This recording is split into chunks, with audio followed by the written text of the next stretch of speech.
जय हिंद दोस्तों, क्या हालचाल। उम्मीद करता हूँ आप सब के सब यहाँ पे बिल्कुल मस्त बढ़िया होंगे।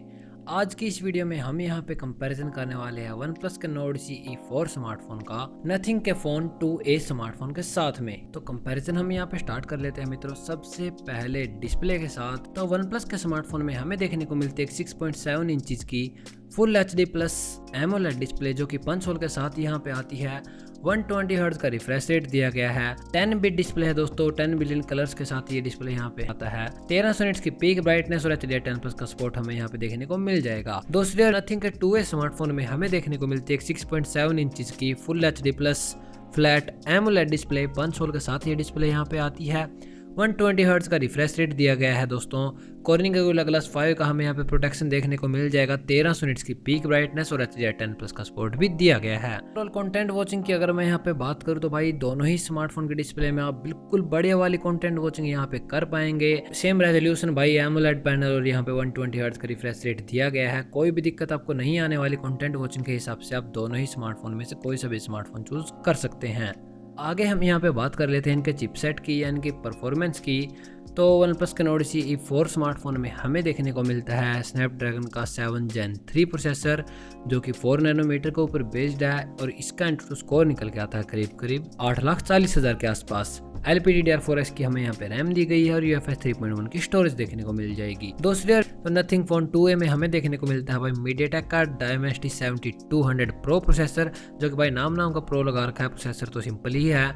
ये प्रोसेसर यहाँ पे 4 नैनोमीटर के ऊपर बेस्ड है और इसका एंट्री स्कोर निकल के आता है यहाँ पे लगभग 6,80,000 के आसपास, जो कि भाई प्रोसेसर को देखते बहुत ही कम लगता है, क्योंकि यहाँ पे सिर्फ LPDDR4X की रैम और UFS 2.2 की स्टोरेज दी गई है। तो गेमिंग परफॉर्मेंस की अगर मैं यहाँ पे बात करूँ तो भाई आपको जरूर से यहाँ पे वन प्लस का स्मार्टफोन ही चूज करना चाहिए अगर आप इस बजट में सबसे ज़्यादा बेहतरीन परफॉर्मेंस यहाँ पे पाना चाहते हैं तो।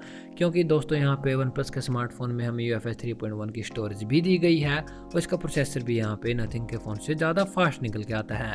भाई यहाँ पे हम मीडियम टू हाई सेटिंग्स पर दोनों स्मार्टफोन में आप गेमिंग कर सकते हैं, बट फिर भी पाई के हिसाब से ज़्यादा परफॉर्मेंस के लिए आप वन प्लस के स्मार्टफोन की तरफ जाइएगा।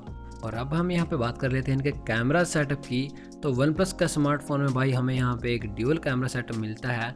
प्राइमरी कैमरा 50 मेगापिक्सल का दिया गया है दोस्तों, सोनी का सेंसर, जो कि बढ़िया वाली फोटोज तो आपको क्लिक करके दे देगा। और दूसरा कैमरा यहाँ पे 8 मेगापिक्सल का अल्ट्रा वाइड एंगल कैमरा मिलेगा दोस्तों बस। तीसरा कैमरा तो इन्होंने कोई भी नहीं दिया दोस्तों। दूसरे नथिंग के स्मार्टफोन में हमें देखने को मिलता है एक ड्यूअल कैमरा सेटअप। 50 मेगापिक्सल का प्राइमरी कैमरा दिया गया है दोस्तों और 50 मेगापिक्सल का अल्ट्रा वाइड एंगल कैमरा दिया है। दोनों ही कैमरास दोस्तों बहुत ही काम आ जाएंगे। वीडियो सपोर्ट की बात करूँ तो दोनों स्मार्टफोन में हम 4K वीडियो शूट कर पाएंगे। वीडियो स्टेबलाइजेशन के लिए OIS का सपोर्ट भी दिया गया है। सेल्फी के मामले में वन प्लस में हमें 16 मेगापिक्सल का सेल्फी कैमरा, यहाँ पे नथिंग के फोन में हमें 32 मेगापिक्सल का सेल्फी कैमरा दिया है। भाई अगर ओवरऑल बढ़िया कैमरा सेटअप की मैं यहाँ पे बात करूँ तो 50 मेगापिक्सल का अल्ट्रा वाइड एंगल कैमरा हमें नथिंग के फोन में दिया गया है। तो यहाँ पे एक नथिंग की तरफ एक प्लस पॉइंट बन जाता है। और यहाँ पे ओवरऑल पिक्चर क्वालिटी की भी बात करें तो नथिंग का फ़ोन ज़्यादा बढ़िया फोटोज़ क्लिक कर लेता है वन प्लस के स्मार्टफोन से। तो भाई यहाँ पे कैमराज में आपकी चॉइस है, बट फिर भी विनर बन जाता है यहाँ पे नथिंग का फ़ोन। बैटरीज की अब हम यहाँ पे बात कर लेते हैं। तो दोस्तों नोट CE4 स्मार्टफोन में हमें यहाँ पे काफ़ी बड़ी 5500 mAh की बैटरी कैपेसिटी मिलती है, जो कि आपको अराउंड 1.5 से 2 दिन तक का बैटरी बैकअप दे देगी। और इन्होंने यहाँ पे इनकी 100 वोट की सुपर बुक चार्जिंग दी है। आपका फोन 0 to 100% अराउंड 30 मिनट्स में चार्ज हो जाएगा। दूसरे नथिंग का स्मार्टफोन में हमें देखने को मिलती है पूरे 5000 mAh की बैटरी कैपेसिटी, जो कि यहाँ पे सिर्फ और सिर्फ 44 वोट की फास्ट चार्जिंग के साथ आती है। नथिंग वाले कहते हैं भाई आपका फोन 0 to 100% लगभग पूरे 1 घंटे में चार्ज हो जाएगा। तो भाई यहाँ पे तो मुझे बोलने की जरूरत नहीं है। ज़्यादा बढ़िया बैटरी बैकअप और ज़्यादा फास्ट चार्जिंग 100 वोट की आपको वन प्लस के स्मार्टफोन में मिल रही है। ज़मीन आसमान का फ़र्क बन जाता है भाई। वन प्लस के स्मार्टफोन में आपको 1 से ज़्यादा दिन तक का बैटरी बैकअप भी मिल जाएगा और यहाँ पे 30 मिनट्स में फ़ोन चार्ज हो जाएगा आपका 100%। तो ज़रूर से अगर आप यहाँ पे बैटरी की तरफ ज़्यादा ध्यान रखते हैं, भाई ज़्यादा बैकअप की आपको ज़रूरत पड़ती है, तो वन प्लस के स्मार्टफोन को चूज़ करिएगा।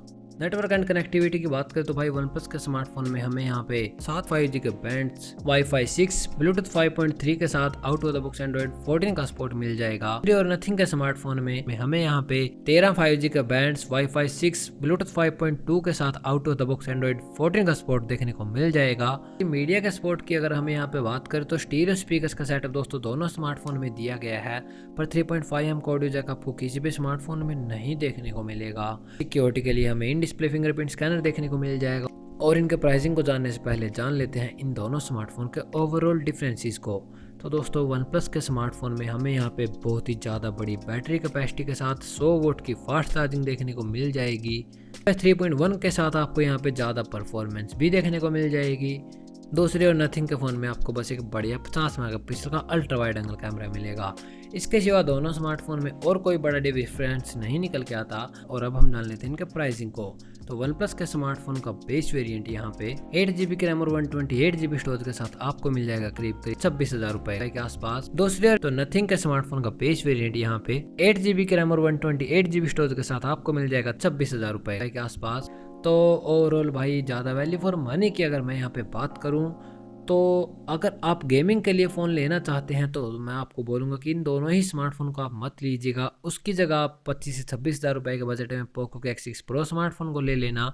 अगर आपको इन दोनों स्मार्टफोन में से बढ़िया कैमरा वाला चाहिए तो भाई वो तो नथिंग का फ़ोन प्रोवाइड करता है, बट इससे भी बढ़िया यही रहेगा कि आप Realme का 12 Pro स्मार्टफोन को ले लीजिएगा। उसमें आपको टेलीफोटो कैमरे का सपोर्ट मिल जाएगा। तो बेसिकली भाई मुद्दे की बात यह है कि दोनों ही स्मार्टफोन में हमें कोई भी खास वैल्यू फॉर मनी प्रोवाइड नहीं करते।